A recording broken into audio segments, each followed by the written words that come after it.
Welcome, everyone, to the Ready for the Draft podcast. I am your host, Gregg Schutze. This is episode 9 of the 2021 podcast series, getting you ready for the NFL Draft, which is set to begin in April 2021. Now that we're in November, we're just 6 months away.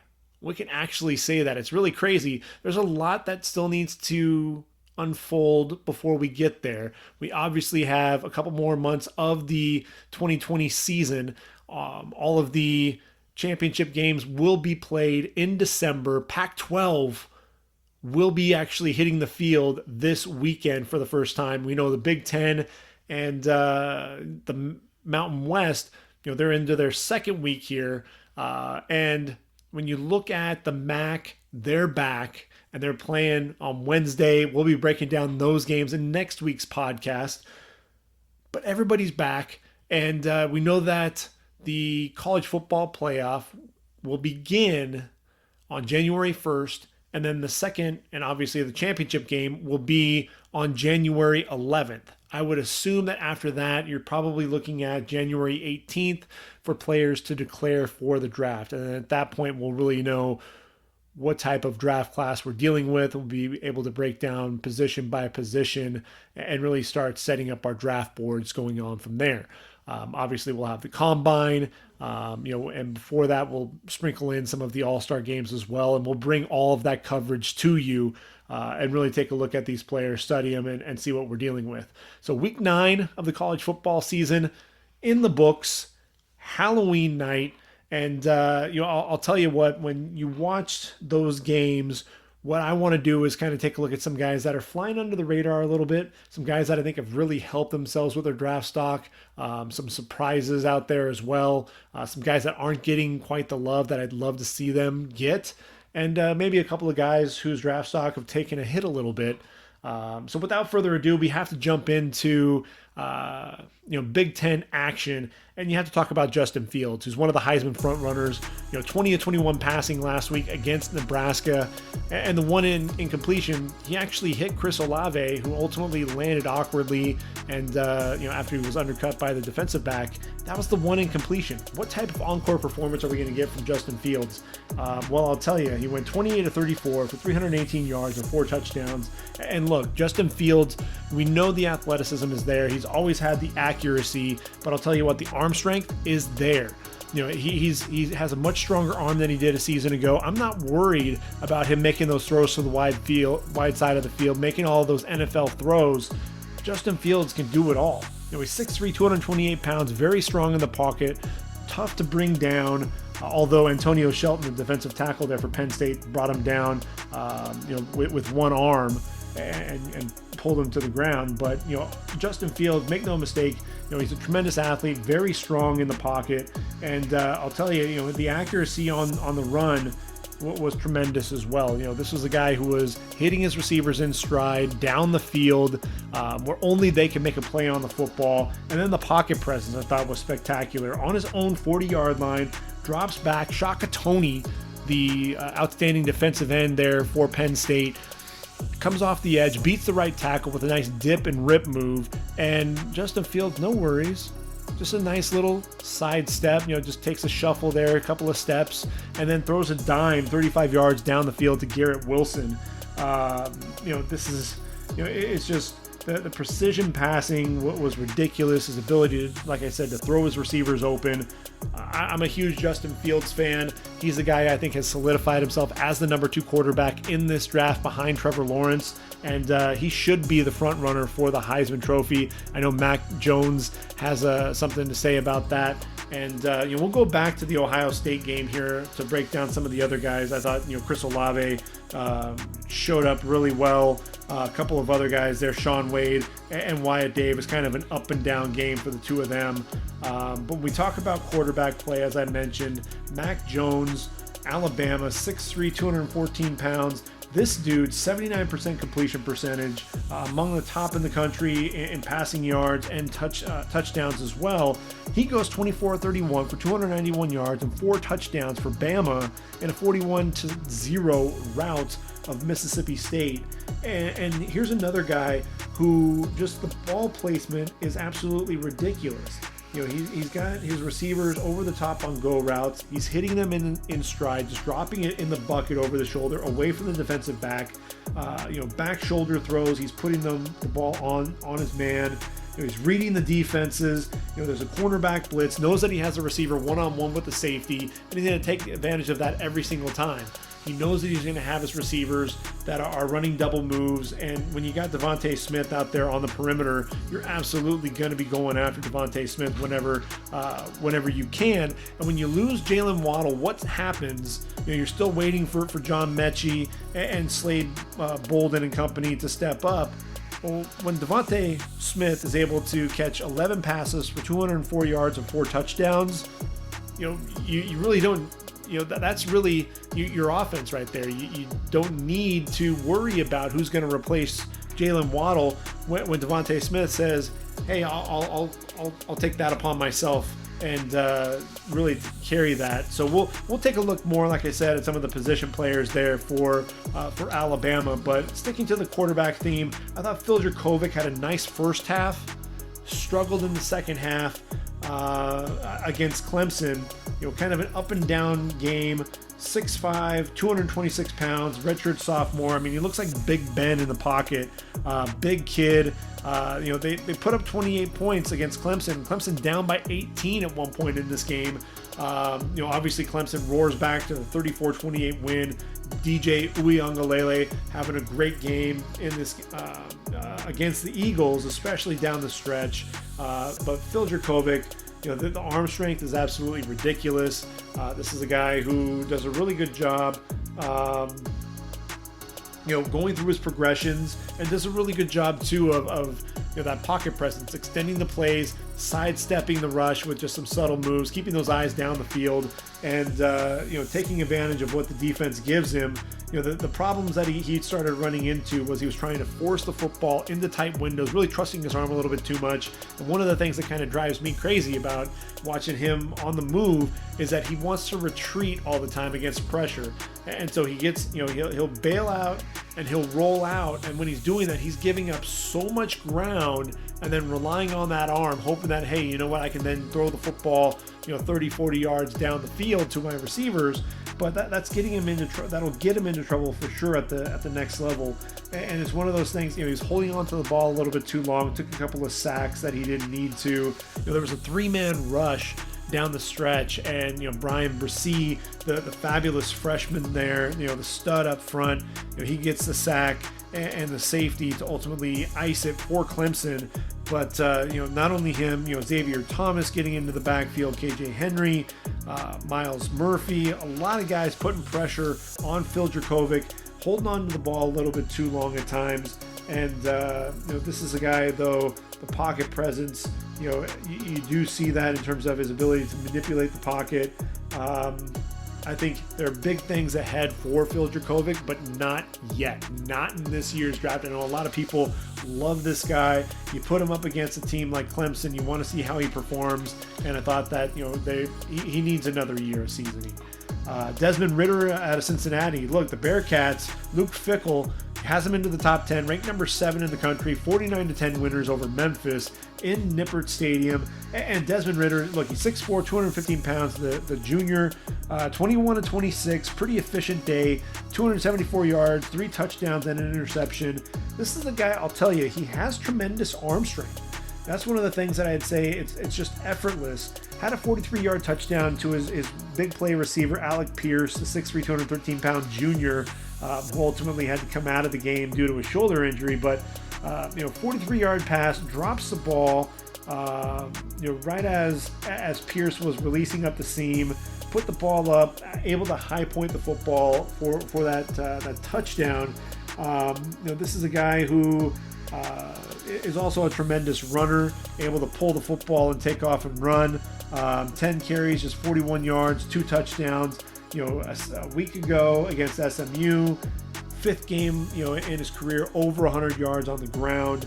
He's a guy who I think, he should come back to Cincinnati for one more year. But what you really love about Desmond Ridder is he just seems to continue to get better, and you see the arm strength. You just want to make it, polish the game up a little bit, make sure that he's making the right reads, make sure that The precision and the accuracy is there, and that he's doing it on a consistent basis.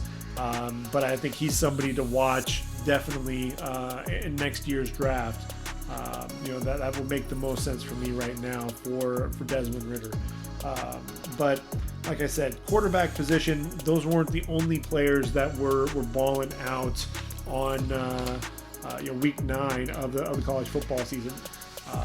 Before we get to the other players, let's talk about Zach Wilson, shall we? I mean, I love Zach Wilson from BYU, my favorite quarterback in this draft. 6'3", 210 pounds.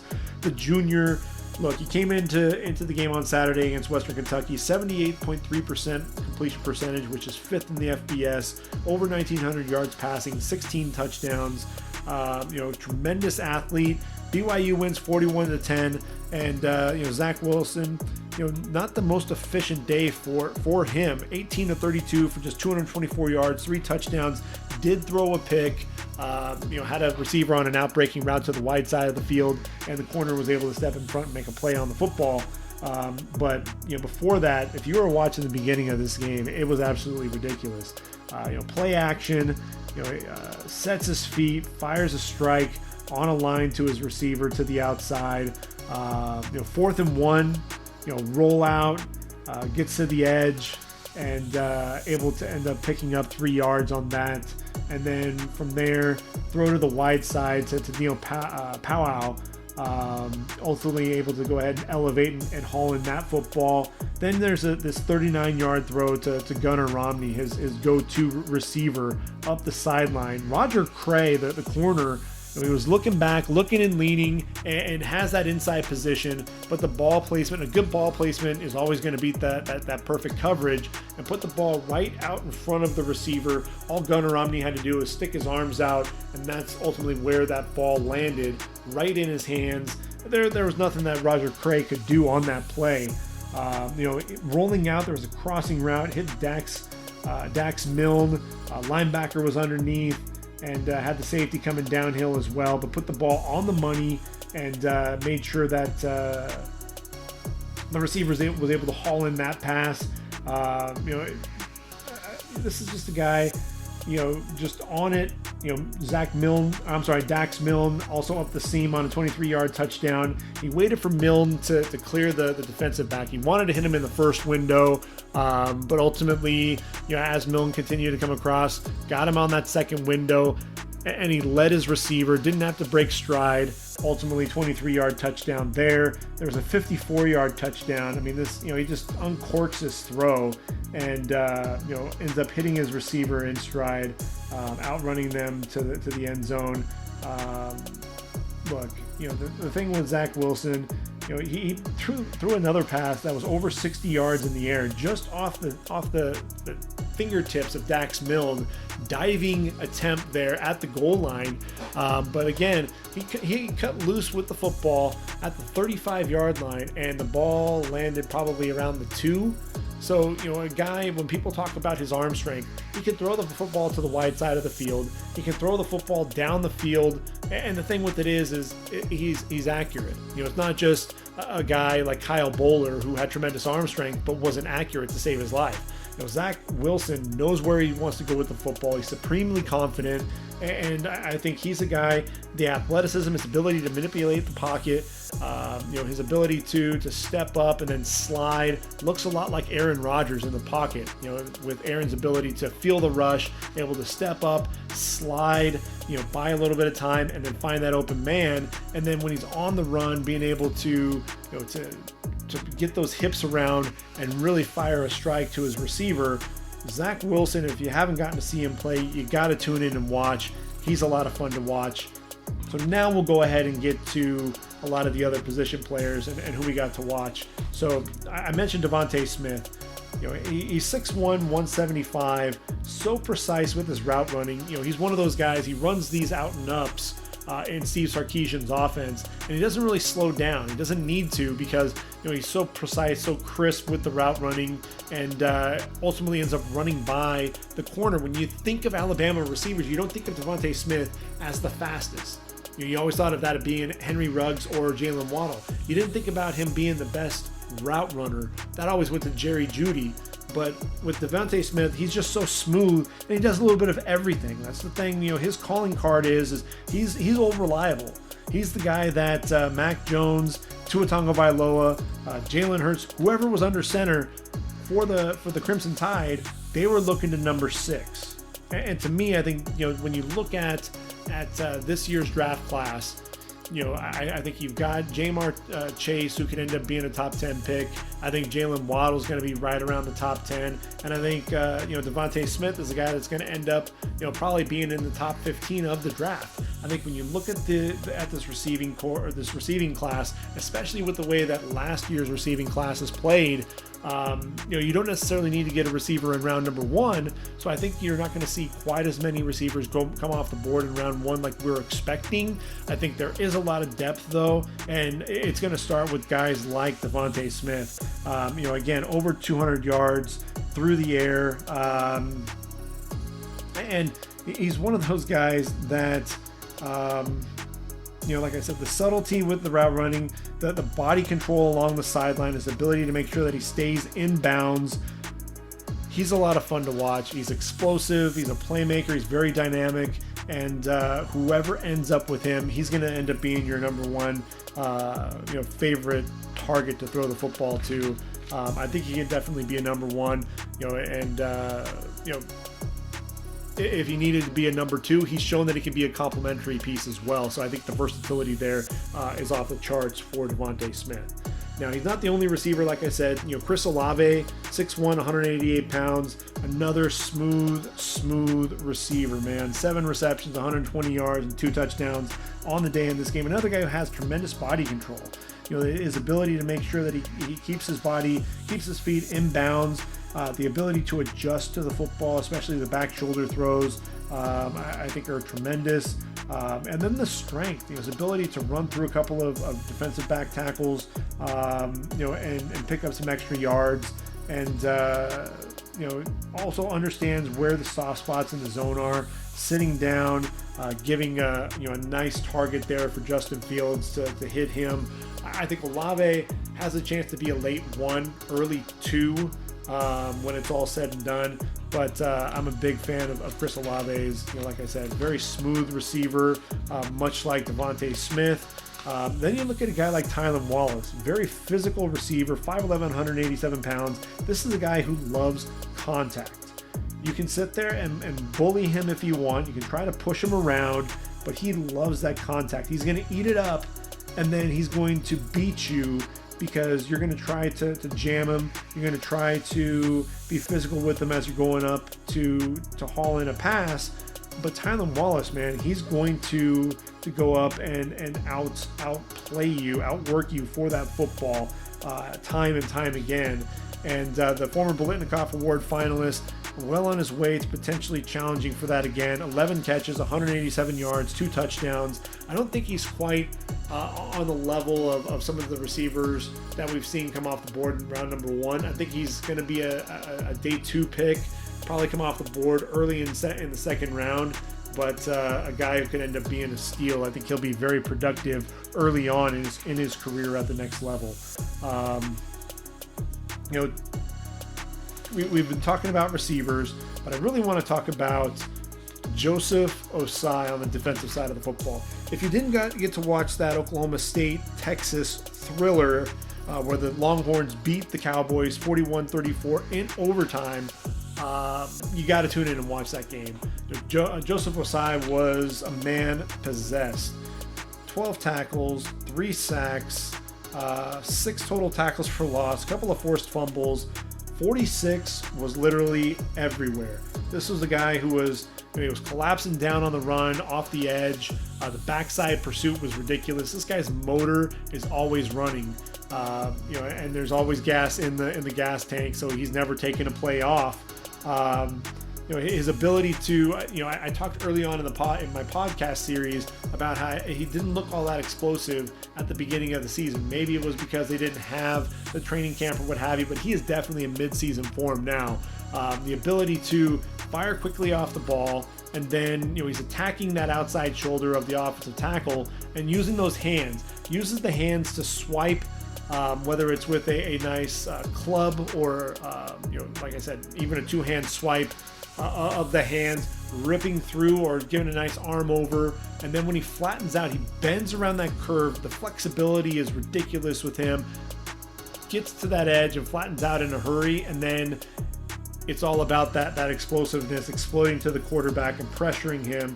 Again, that nonstop motor, always working. Starts outside. He'll cross the face of the left tackle to get inside, and he's got these arms that kind of flail a little bit as he's running. So they're high, they're wide, and he makes it really difficult for the quarterback to see down the field.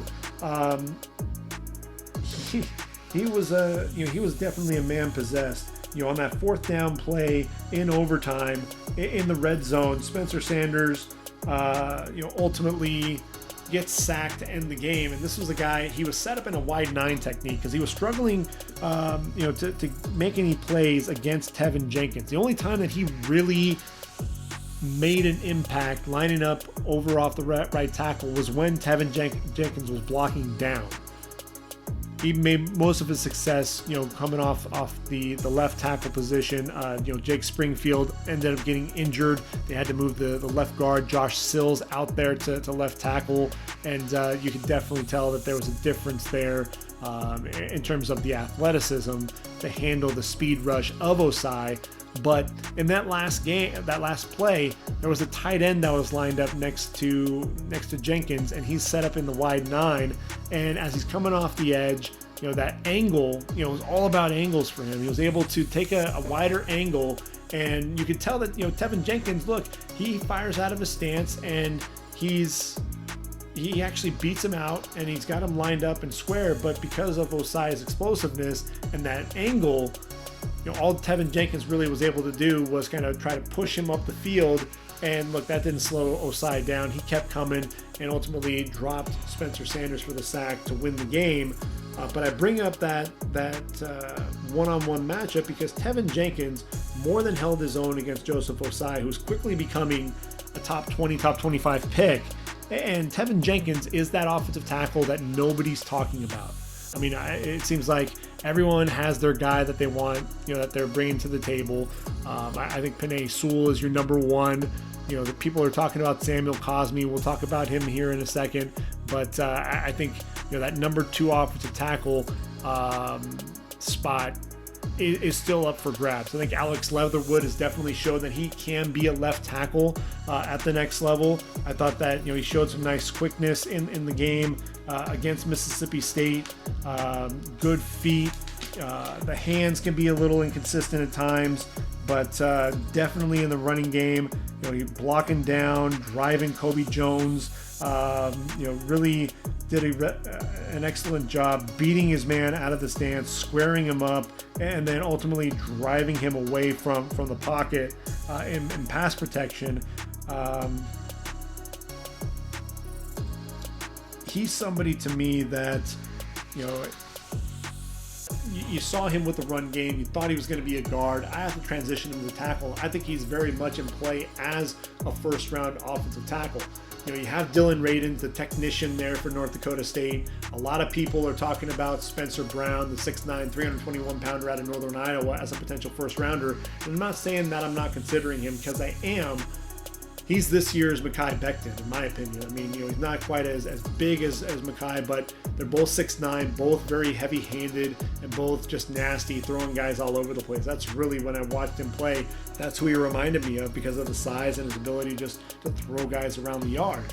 But I think Liam Eichenberg has shown better athleticism this year, and his ability, I think the technique, his ability to keep the pad level down. But then Teven Jenkins is right there. This is a guy 6'6", 320 pounds, over 30 starts, and you watch him, against Ossai, the hand fighting with the defensive end. Whenever Ossai would slap the hands down, the hands would come right back up. And here was the thing, what was so impressive with it was, as Ossai was coming off the edge, you'd have his left hand would get underneath that armpit, and so what he was doing was he was attacking that right hand, and he'd slap that right hand down. But what Teven Jenkins was good about was that left hand he kept inside, and then as soon as that hand got slapped away, that right hand would come right back up, and he was able to lock onto him again. But it was that left hand that was really able to control Joseph Ossai, and that hand was going underneath the armpit because he was really attacking half a man. When he's attacking that outside shoulder, Teven Jenkins just going right underneath that pad level and was able to ultimately control Joseph Ossai, showed some nice lateral agility, able to mirror. I thought he also showed some nice power in the running game as well. To me, Teven Jenkins, ascending prospect. Is he going to be a first-round pick? He'll probably be a day 2 guy because there are quite a few tackles in this year's draft class that could be in that consideration. But we need to be talking about Teven Jenkins more often, and he's a guy, to me, I've become a big fan of his, and I enjoy watching his film week in and week out. And I mentioned a guy, who I thought the draft stock took a little bit of a hit at times, and that was Wyatt Davis there out of Ohio State. 6'4", 215 or 315 pounds. When his pad level stays low, he is a force, and he has, he's a knee bender. Plays with, can play with excellent leverage. When he does that, the hands stay inside. He's able to control his man. Very powerful and very athletic. But against Antonio Shelton, the big powerhouse defensive tackle, ultimately he gets stood up against him and was driven back into the backfield. And that's one of the things that you definitely saw was Davis would get a little overextended at times as well, going up against Antonio Shelton. He was using his hands very well to attack Wyatt Davis, and that was the thing. If you get overextended, if you're getting too far over your toes, you start leaning, and you're not able to hold that. You've got to keep that base wide. You've got to keep that knee bending and keep that base. And I thought that there were times where Wyatt Davis really lost that. The traits, yes, you can't just knock one game and say, look, yes, he's going up against a guy who's really, really strong and nobody's talking about him. He could be one of those day 3 guys, or an undrafted free agent, and Antonio Shelton, that power, he has tremendous power in his hands, has some nice short area quickness as well for a guy 6'2", 315 pounds. So if you tune in and watch Penn State, number 55 in the middle is the guy to watch for them up front. The other guy for Ohio State that I mentioned struggled a little bit at times was Shaun Wade. 6'1", 195-pound junior, and he's their lockdown corner. But I'll tell you what, Jahan Dotson just absolutely ate him up at times. And it was decent coverage. But Dotson beats him deep up the sideline, and ultimately elevates over him and extends his left arm. Left hand, and ultimately brings the football into his body with one hand, and ultimately all the receiver had was a step, nicely placed ball out in front of him, and ultimately beat him. In the very next play, he had Dotson on the sideline, and again, he's in phase, he's right there, and what does Dotson do? He ends up extending his right hand, catches the nose of the football, and ultimately, as he's going to elevate, Wade, there's a little bit of contact there before he goes to elevate. Wade loses his balance, and Dotson goes in to score. And so I think with Shaun Wade, when you've got so many corners right now that are having dominant performances, from Eric Stokes and Tyson Campbell at Georgia, to J.C. Horn for South Carolina, to Patrick Surtain out of Alabama, they're putting consistent tape together week in and week out. This is game 2 for Shaun Wade, and obviously he has only his second opportunity to be out on the field. Let's see how he continues to progress, but it is one of those things that is a little alarming, to where these receivers, even though he is in position, they're still making plays on the football. So you have to ask yourself, is it really the quarterback play? What is going on there? Because these are plays that you didn't see before against Shaun Wade. And like I said, Jahan Dotson, 5'11", 182 pounds, the junior, very explosive, eight catches, 144 yards, 3 touchdowns. He was the guy who was kind of picking on Shaun Wade a little bit. He's a receiver to watch out for in next year's draft. And if we stay with Ohio State on the defensive side of the football, I want to talk about Baron Browning if I could. 6'3", 240 pounds. This is a guy who was showing that he could rush the passer, coming off the edge, and able to bend and get to the quarterback. But this was also a guy that was covering Pat Freiermuth out on the edge, and Freiermuth did slip down on his cut, but ultimately a fade pass, and Baron Browning able to go up and defend the pass and basically just looked like a basketball player with the nice stuffing that ball straight down. Very athletic play there. Another guy though, he starts his blitz, or starts to show blitz. At the snap, he drops, gets into coverage, and ultimately intercepts this crossing pass, forces the quarterback to run, ends up running into a sack there.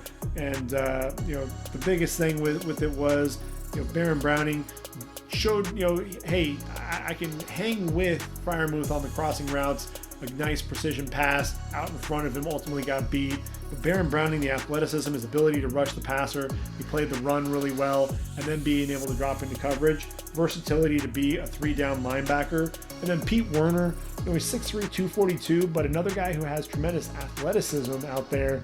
And he's lined up over Pat Freiermuth on the outside as well. So two linebackers who have that athleticism to play against the pass. So they're guys that aren't going to come off the field when it's all said and done either. Jason Owe, the 6'3", 252-pound redshirt sophomore, you're waiting for him to really have a breakout game. He's been close. There was a play where he had a stunt, looped around, and ultimately pressured Justin Fields from the pocket. Uses his hands really well to kind of toss the left tackle aside, and then ultimately forced the running back Trey Sermon wide towards the sideline. So he's still showing the ability, with his hands, showing some explosiveness. He just hasn't gotten home yet. So you're hoping that number 28 for Penn State can really get things going there for the Nittany Lions. If you go back to the Alabama game, and Najee Harris, showcased his running between the tackles, his ability to get outside as well and bounce things to the outside, make plays in space, his ability to catch the football as a receiver in the passing game, but then also his ability to to pick up blitzes in the running game. In the passing game. His ability to step up, pick up that blitzing linebacker, and give Mac Brown time to push the football down the field. You saw that time and time again. His ability, to handle all three phases, it's making him more and more. I think Najee Harris may be the most complete back, and it's really for that pass blocking. Travis Etienne still struggling with the pass blocking. He's explosive. He's a lot stronger than he used to be. The speed on the outside, his ability to run through contact, the contact balance is tremendous with Travis Etienne. And then the receiving prowess, you saw that with DJ Uiagalelei. But I think Najee Harris, the most complete back in the draft, and probably a number one back right now, if I had to guess. Who's going to be selected first in the draft? I would put my money on Najee Harris. Look, Josh Jacobs, he was the only running back taken in the first round to the Raiders, and I could definitely see that happening again for Najee Harris. Now, when I mentioned Clemson, I said last week in my podcast, I said that Clemson is going to utilize Travis Etienne more often in the passing game. And what did they do? 7 catches, 140 yards, and a touchdown there for Travis Etienne. His ability to run the wheel route, it showed exceptional hands. His ability, running up the sideline, tracking the football well, catching the ball with his hands, catching the football in stride and making plays after the catch. Look, Etienne became the ACC all-time leading rusher in this game. And just a guy who just seems to be at full speed within just a step or two of receiving the football. Dynamic runner, 20 carries, just 84 yards and a touchdown on the day. But 42 games with a touchdown. So that's an FBS record. This is a guy who is just an absolute beast. Very explosive, 5'10", 205. Is he going to be a first rounder? He may sneak into round number 1. Could end up being Clyde Edwards-Helaire, who was the only running back taken in round number 1 a season ago. And really, Edwards-Helaire may not have been the top running back, that was rated coming out of the draft, but he was the best fit for the Chiefs offense, and we've definitely seen that to this point. So there could be a team that's looking at Travis Etienne saying, you know what, he'd be a nice fit to our program because of his athleticism and the all-out speed, and we could utilize him in the passing game as well as the running game. But look, like I said, Najee Harris can also run with speed. He can run with power. I think Najee Harris is going to end up being a first-round pick when it's all said and done. Like I mentioned, Josh Jacobs, and what he did in the 2019 draft, being the only running back taken in that draft. I can see that same thing for his Bama counterpart here with Najee Harris. So definitely some guys to keep an eye on there.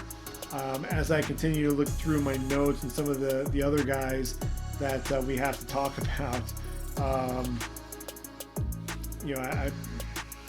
need to make sure that I think I'll give you some guys that'll fly under the radar, as potential undrafted free agents. Georgia Southern took on South Alabama and won 24-17. Wesley Kennedy III, a guy who is a dynamic kick and punt returner, 13 carries, 91 yards, and a couple of touchdowns. Shai Werts, the quarterback, also 91 yards on the ground. I think Shai Werts could be one of those guys who could be a running back, be a receiver, be one of those guys that, not known as a playmaker, but could be that Antoine Randall, that Julian Edelman type, and actually see his way onto the field. Wesley Kennedy, his ability to, his prowess to be a dynamic kick returner. In this game against South Alabama, he was a guy who, just showed that speed getting down the field. Gets north and south in a hurry, quick acceleration, no real wasted movement. He wants to get downhill. And then Carlos Davis, he's only a sophomore for South Alabama, but he's going to be a guy to keep an eye on as well. Very physical between the tackles, contact balance, forward lean there. I thought that he was a guy that was impressive in that game. When I look at Michigan, Kwity Paye, went down to an injury, but Aiden Hutchinson is still a beast. This is a guy, he uses his hands so well. He uses the club, he uses the rip, he uses a nice arm over as well.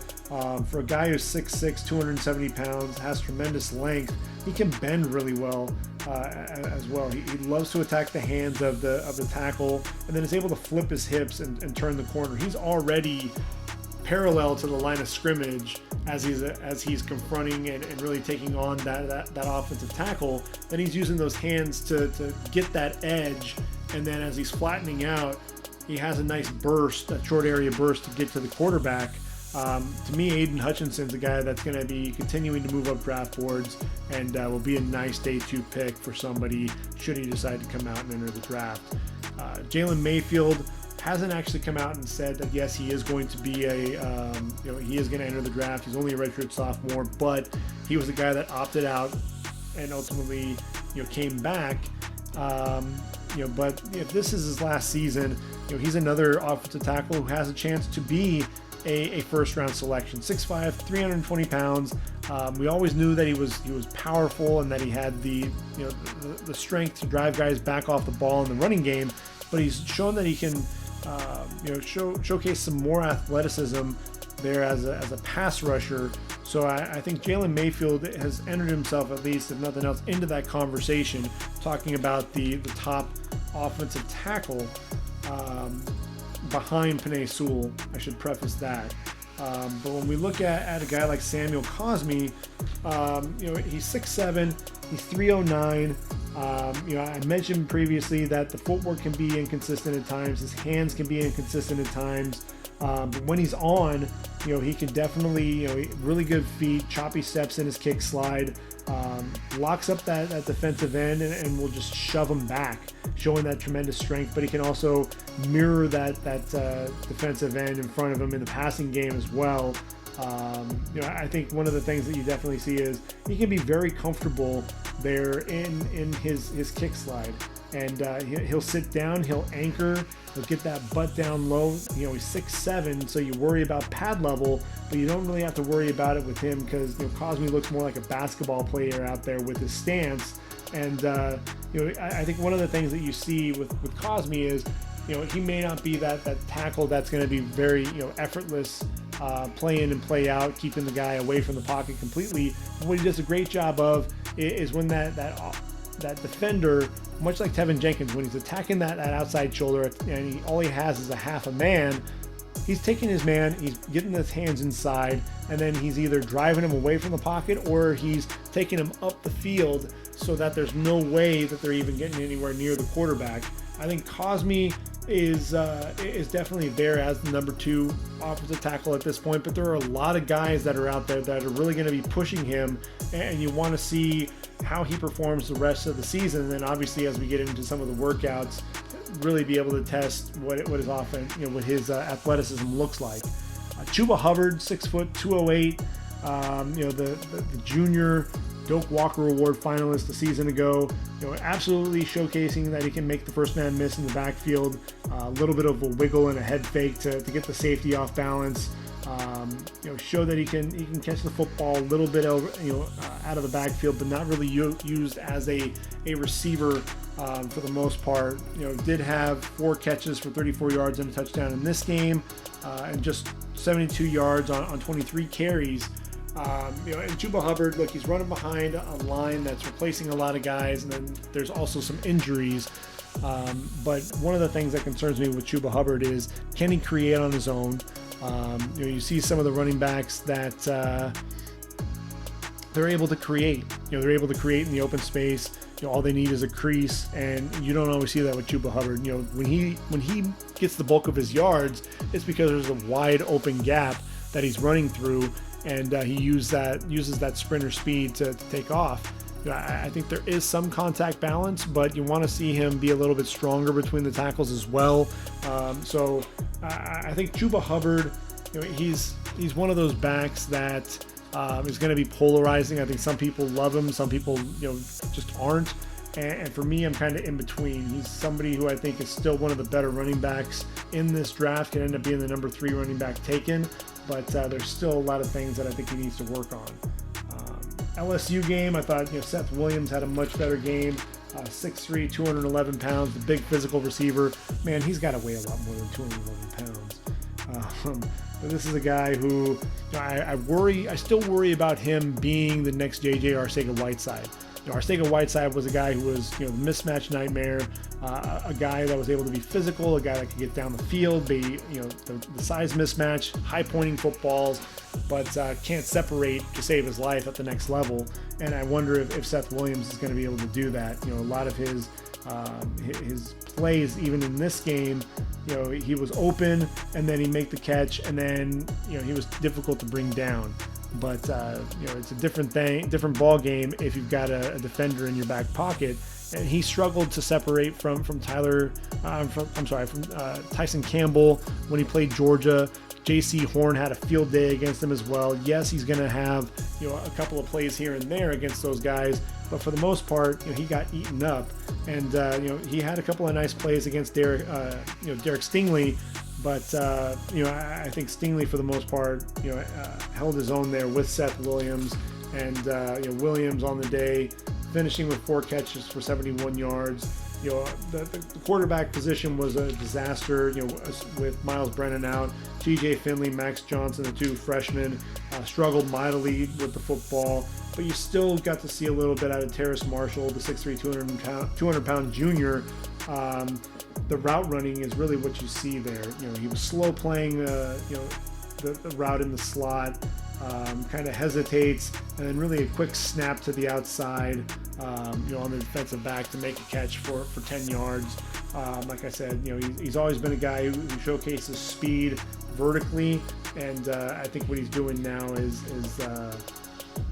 that route running ability is really what's turning a lot of people's heads. I can say that. With some pretty good confidence that that's really what's jumping out for people. Patty Fisher, look, Northwestern 2-0, 21-20 winners over Iowa. Patty Fisher, 6'3", 240 pounds. I still remember after his sophomore season, there were mock drafts that were out there that had him as a first-round pick.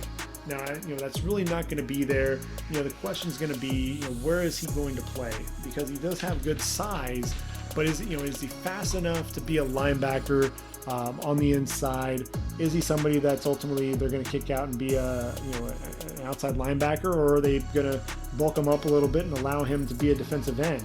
Look, Porter Gustin out of USC was very stiff-hipped as an outside linebacker, and ultimately was not drafted, was an undrafted free agent going to the Saints, and then ultimately got cut, signs with the Browns, and ends up playing for the Browns last year, comes in this year, and he's playing well. As a defensive lineman, as a defensive end, showed a nice arm over on a goal line play and able to stuff it there for the Browns. I look at Patty Fisher and you wonder does he have that athleticism? Are they going to potentially make him be a linebacker? A defensive end. You could definitely see that, but let's still give Patty Fisher a chance, because the instincts dropping into coverage. He's playing in the zone, comes downhill in a hurry to get the tight end that's playing in front of him. You see him making the drops, getting into coverage, getting into the passing lanes, reading the quarterback's eyes, and allowing him to take him to the football. Made a nice play backside on his outside zone play. Ultimately, it was forced back right into him. Made the nice open field tackle. And some of his tackles, I think, were down the field too. Not necessarily around the line of scrimmage. So you wonder about some of the lateral quickness with Patty Fisher. He can definitely drop, and he can definitely come forward. And a lot of plays that are in front of him, he's making those plays left and right. When he has to actually sit there and make some of those change of direction and get lateral, that's where Patty Fisher can get into trouble at times, which is why defensive end may not be a bad alternative for him. Alaric Jackson, the 6'6", 315-pound senior there for Iowa. He gets hurt. He was having a nice year, kind of a bounce-back year in 2019. Gets hurt. Tristan Wirfs kicks over to the left tackle to play for him a little bit, and I just think he's been a step slow ever since. He's one of those guys that he was getting driven back at times in the game against Northwestern. Pad level would creep up and get a little bit high at times as well. Got walked back into the quarterback a couple of times. But in the running game, you definitely saw him firing off the line and into his man and driving guys down the field. So when I look at Alaric Jackson, could he be a right tackle? Could he be potentially a guard? Sure. Is he a left tackle? I don't know that he has the lateral quickness, the lateral foot, the foot speed to really be able to do that. But in that game, there's a guy who, there's a name that you need to know. It's Davion Nixon. And this guy, 6'3", 305, number 54, 11 tackles, 1.5 sacks, 3 tackles for loss, and a forced fumble there against the Wildcats. And this is a guy who was so quick off the football. The Iowa Western City College transfer, so explosive with that first step, shooting double teams, nice speed to power to really drive guys back into the backfield as well. I've been super impressed with the speed, his ability to get skinny off the line, shoot those gaps, and like I said, that burst to close on the quarterback. I think Davion Nixon, he plays much, I heard Dan Orlovsky on the broadcast say that he plays much smaller than the 6'3", 305. I would definitely agree with that. And he's one of those ascending prospects, a guy that people didn't really know about until this year because, he went through the JUCO ranks, but a guy who's definitely making some noise. And, I think he's primed for a huge year this year. Could he potentially be a splash player and enter the draft? Sure, anything's possible, but I think he's somebody that we could be talking about for being a force for that 2022 draft. So a name to definitely watch out for in Big Ten play. So I think those were some of the guys that I really keyed in on and wanted to watch. Some of the guys, like I said, that were flying under the radar. I want to see if there's anybody else as they go through this. Roger McCreary, not really a guy flying under the radar there for Auburn, but really a physical corner, a guy that teams are starting to kind of throw away from. Definitely a solid outing again there against LSU. Or Darius Williams, another guy there for Oklahoma State. Sam Ehlinger just did not want to put the ball anywhere near this guy. Very physical, a guy that's going to try to force you to the sideline. The biggest thing that he needs to watch out is getting that head around and locating the football. A lot of times he'll be face guarding, not really knowing where the football is. When he gets his head around and locates the football, he's one of the better corners, with the ball skills, but you just don't see it on a consistent basis out of him. But I still think that, what he's been able to do as a lockdown corner for Oklahoma State has been tremendous. Let's see, who else do I have here that I can talk about as I scroll through everything? Christian Barmore for me is is potentially that number one defensive tackle in this draft class, just because of the athleticism, the power. I think he's a guy who, the potential is starting to match the production, unlike Marvin Wilson, who, the production just, it's not matching, and that motor not, always running hot. That's really kind of starting to get a little irritating when you watch Marvin Wilson play. Christian Barmore, though, this is a guy who brings it each and every play when he's in the game. He and Phidarian Mathis. Phil Mathis is a guy who, he's another guy that uses those long arms, gets into the passing lane, and knocks some passes down. Had a couple of pass breakups and a sack there against Mississippi State. KJ Costello, he was just 4 of 11 for 16 yards before getting injured. But Costello, it would behoove him to come back for one more year. He struggled mightily. The double-digit interceptions, leading the country in interceptions. And when you watch him play, it's one of those things, is he even seeing the field? I think, against man coverage, he didn't really have to think about, some of the zone concepts. I think that's really where his game is suffering right now.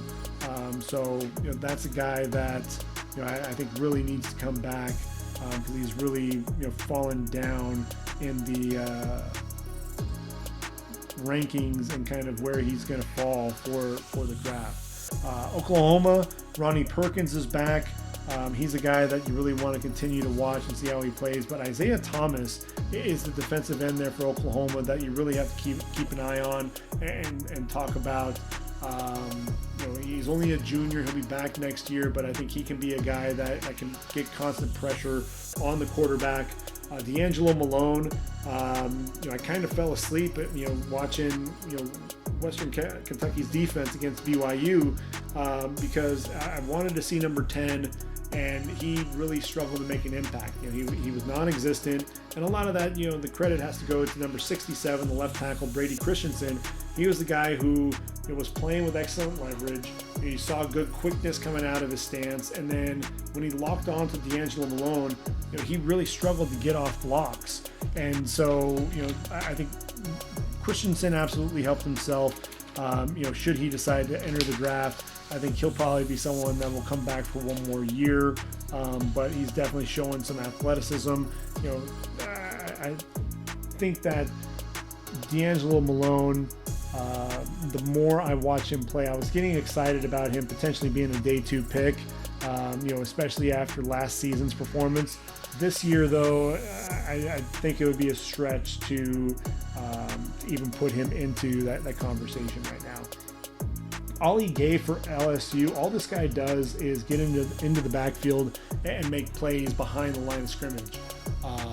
He's very athletic, shoots into the backfield, but number 11, it's funny when you see him standing with his arms up, he looks like a giant number 11 because of his length and his ability to knock down passes. He's a lot of fun to watch. He's only a junior, JUCO transfer, but a guy who I think has performed very well. Jacoby Stevens had 7 tackles and a tackle for loss on the day, but I thought he struggled at times. He actually let Bo Nix beat him to the edge on this zone read for a 5-yard touchdown, and that can be unforgivable at times. When you're getting beat by some of the quarterbacks. So he's somebody to me that I think, he's 6'2", 230. Is he a safety? Is he a linebacker? I think he may end up having to move to the linebacker position at the next level. Cincy, they're not all about Desmond Ridder there. Jared Dokes, he's 6 feet, 230 pounds. He's a running back that could be a day 3 sleeper. The contact balance very strong between the tackles, keeps those legs driving. His ability to then, after breaking a tackle, putting his foot in the ground and cutting to where the open grass is. Low pad level, between the tackles, allows him to really run through contact. Only had 18 carries for 77 yards in the game, but definitely one of those guys who continues to get better as the game goes along. I think James Wiggins, he was injured for all of last season. He's finally starting to hit his stride. 6 foot, 205, a guy who can blitz off the edge. Had a nice strip of the quarterback, and made a nice play there. Ultimately got a turnover over the top of the corner on another play, nearly had an interception. This is a guy who I think is very smart. He does a good job in coverage, driving on the football, and I think James Wiggins is a guy, another day 3 pick, but a guy who I think can end up making an NFL roster. I think when you look at the cornerback position there, Kobe Bryant, 6'1", 198. Not only is he physical at the point of attack, wants to jam you at the line of scrimmage, but he's quick to close on that throw. I think he can also be drafted in day 3. Let's see. I think those are the guys that I really wanted to touch on and really wanted to break down. But we'll continue to look at guys that may be flying under the radar, maybe not the most obvious choices, and some guys that can end up being day 3 and undrafted free agents. I think that's really where you win your draft and where teams win at the end of the day is in those later rounds. So when we look at this weekend, Pac-12 is starting play. Actually has an early game, and you're going to have Arizona State against number 20 USC. Coliseum, 9 o'clock start there on the West Coast. It's going to be an early one, but you get to see the 2 top quarterbacks in Pac-12 play, Keaton Slovis and Jaden Daniels. Keaton Slovis has a slew of receivers to throw to. You've got Tyler Vaughn's a steady senior receiver. You've got Amon-Ra St. Brown, who's the slot receiver, and is so smooth. And then obviously there's Drake London, the basketball player, a guy who is, he struggled at the beginning of the season, but has really turned into a guy who could be a big playmaker for them. They'll be going up against the likes of Chase Lucas and Ashari Crosswell in the secondary, and then that defense is led by Merlin Robertson, big number 8, and Darian Butler. Those 2 junior linebackers are guys that make plays all over the field. I think that'll be fun. And then when Arizona State has the ball, you're going to have Frank Darby going up against Elijah Griffin. Jay Tufele is going to be back, as will be Elijah Vera Tucker, one of the top guards in the draft. So you'll have a top defensive tackle, one of the top guards coming back for USC. They opted out. They're going to be back. I know that they're welcoming those guys, and I think USC ultimately gets the job done. I think Todd Orlando is going to bring a lot of blitzing guys, some athleticism coming off the edge. I think Drake Jackson is going to have a huge year. Only a sophomore, he's going to be primed for some big things. And then junior inside linebacker Palai'e Naote, he's another guy who I think could end up having a huge year if he stays healthy. Same goes for Talanoa Hufanga, the safety there for the Trojans. A big hitter, just needs to make sure that he takes care of his body. At one point, he ended up having both shoulders injured in that game, in a game.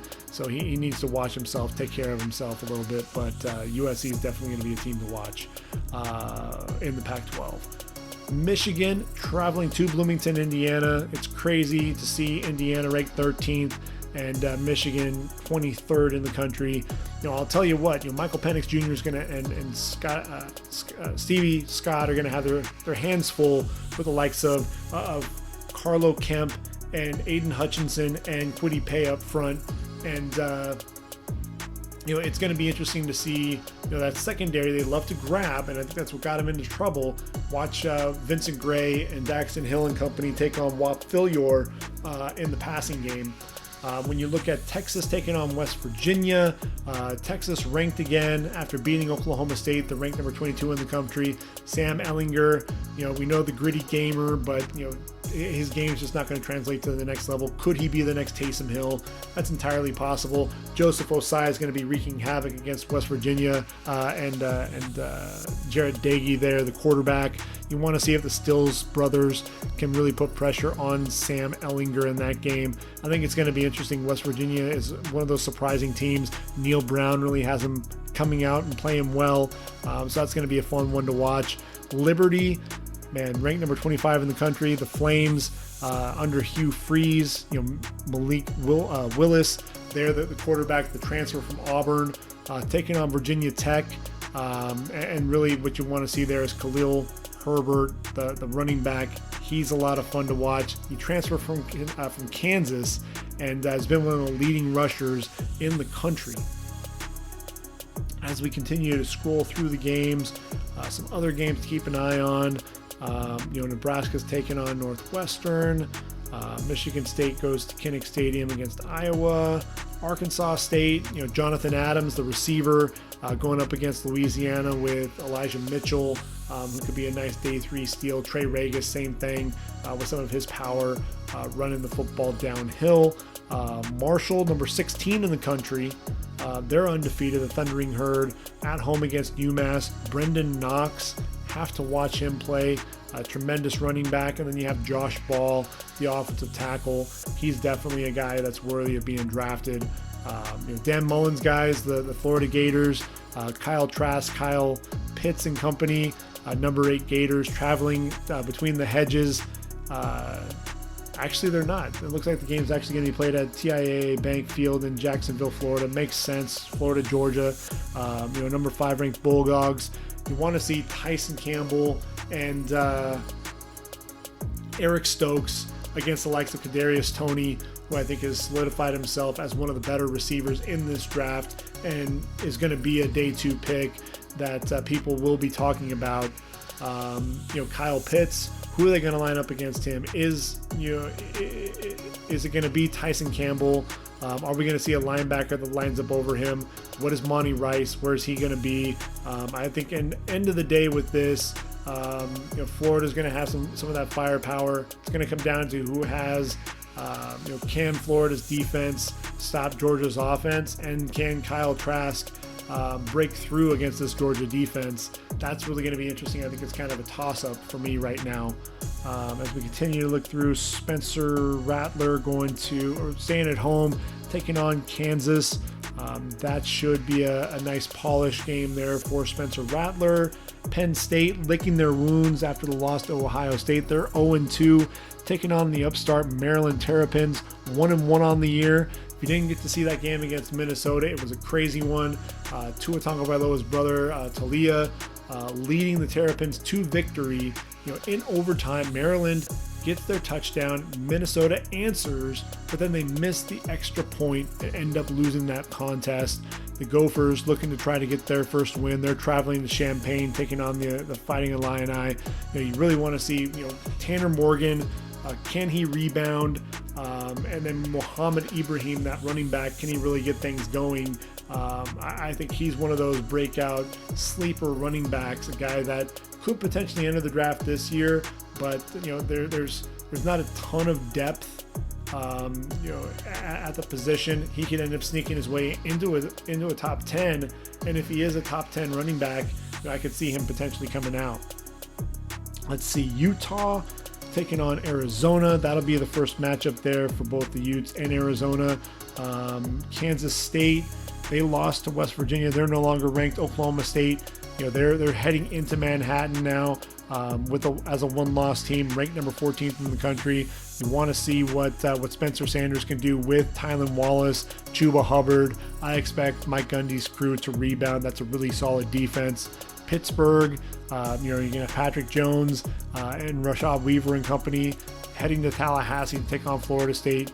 Jordan Travis is going to be in for a long day against that defense, in my opinion, even without Paris Ford, who has decided to opt out for the remainder of the season.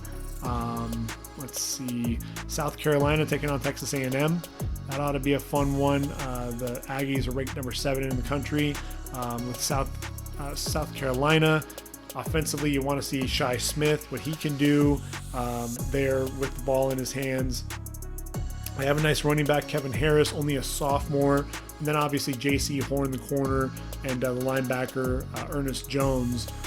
Texas A&M, what type of quarterback are we going to see out of Kellen Mond? Is he going to be consistent?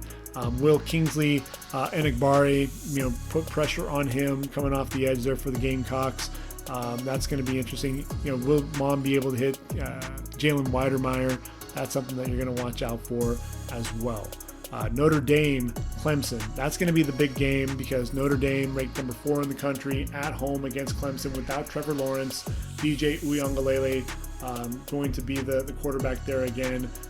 You know that they're going to rely on Travis Etienne in the passing game. That defense needs to get shored up.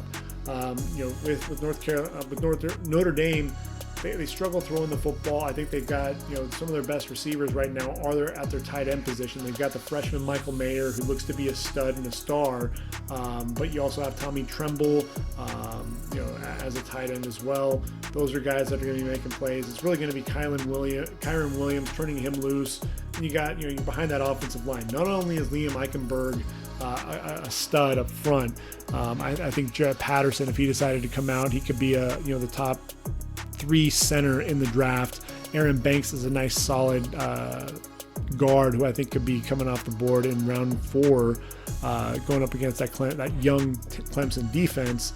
And then Uiagalelei, can Notre Dame put pressure on him? Dalen Hayes and company up front. Adetokunbo, Ogundeji, he's a guy that can get after the quarterback and pressure coming off the edge as well. And then my guy, Jeremiah Owusu-Koramoah. And people aren't talking about him as a top 25 pick. I think you need to start talking about him, as a guy.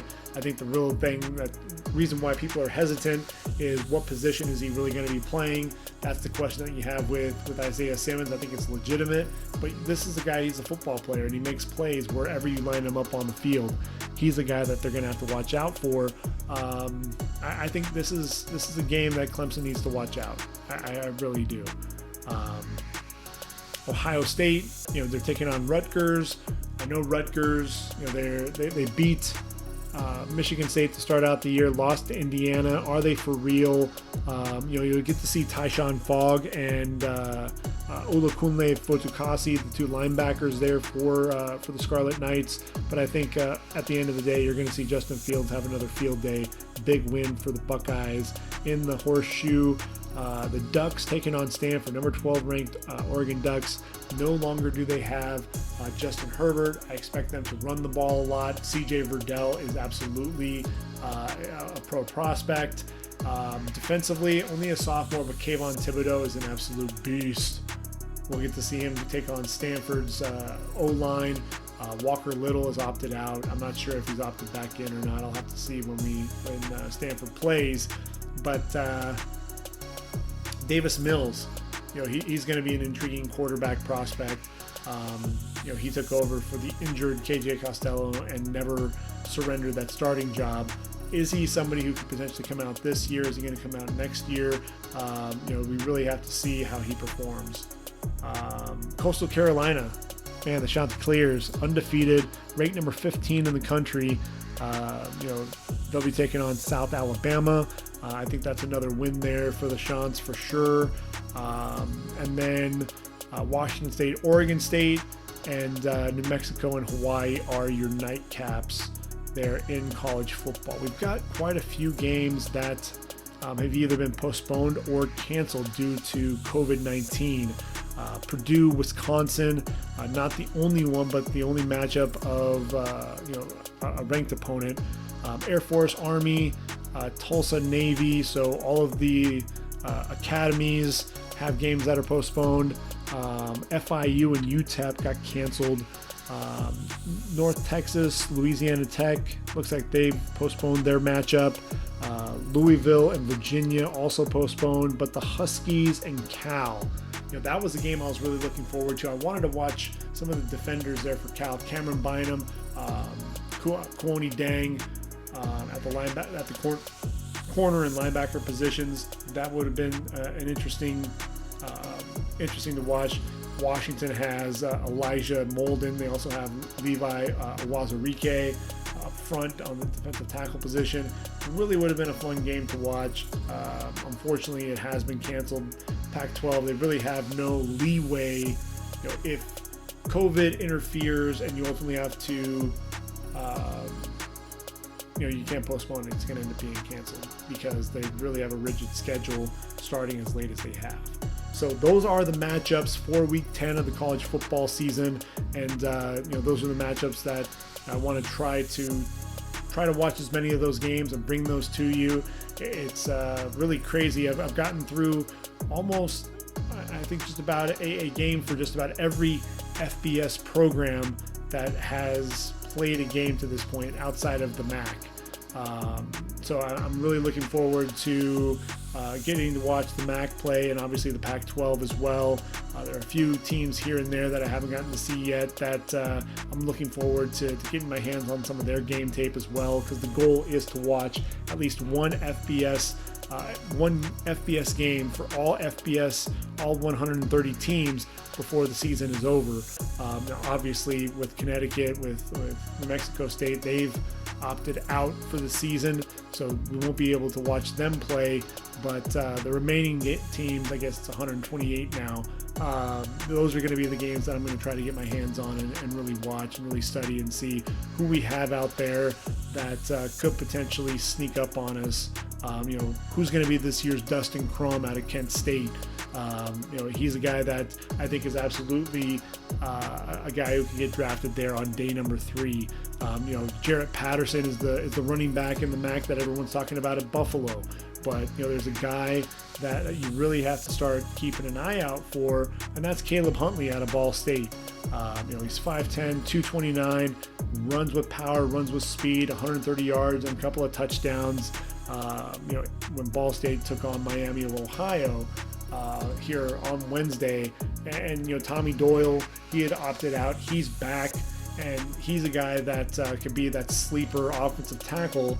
Very athletic guy. We'll be breaking him down a little bit more on next week's podcast. And as of this taping, the Friday night matchup, BYU and Boise State, hasn't happened yet. So, looking at this, the number 9 ranked BYU Cougars really get to see if Zach Wilson is for real, going up against a really tough Boise State defense. They're tough up front. They're led by the linebacker Riley Wimpy, a guy who can be a 3-down backer there for the Broncos. The secondary is solid. They've got Avery Williams at one cornerback. They've got Kikala Kaniho back at safety. So Boise State's a team that is going to give BYU some trouble. You want to see Kieris Tonga, the big defensive tackle. He's a guy to keep an eye on. Peyton Wilgar is a linebacker that you're going to need to know about in the coming years, because he's another playmaker for them. I think BYU gets it done. I think they end up beating Boise State, even though it is played out on the blue turf. It's going to be a fun game to watch, and I think Zach Wilson, he'll throw for 300 plus yards yet again. Have a nice completion percentage at probably over 65%, and BYU ends up winning. Kalani Sitake has to be happy with his program. So week 10, I think that's a wrap on our podcast for this week, and tune in next week where we do break down week 10. We'll take a look at all the matchups, and see if there are some guys that are starting to break out. Who's going to be this week's Davion Nixon, a guy that I hadn't really gotten to see play before. Watched him play against Northwestern and immediately saw the explosiveness up the field and his ability to get skinny through the holes and shoot into the backfield and make plays on the football. He's somebody who's been dynamic, and who's going to be the Joseph Ossai, the real MVP on the defensive side of the football, a guy who was wreaking havoc against Oklahoma State from the opening whistle until the last play of the game, where he essentially clinched the win with the sack. Who's going to be that guy in week 10? You're just going to have to watch. So enjoy your weekend of college football. I know that I will. And then come back and we'll do this all over again and we'll talk some more football. So for readyforthedraft.com, this has been the Ready for the Draft podcast. I've been your host, Gregg Schutze. Take care, everyone. Enjoy your weekends. Until next time, I am out of here.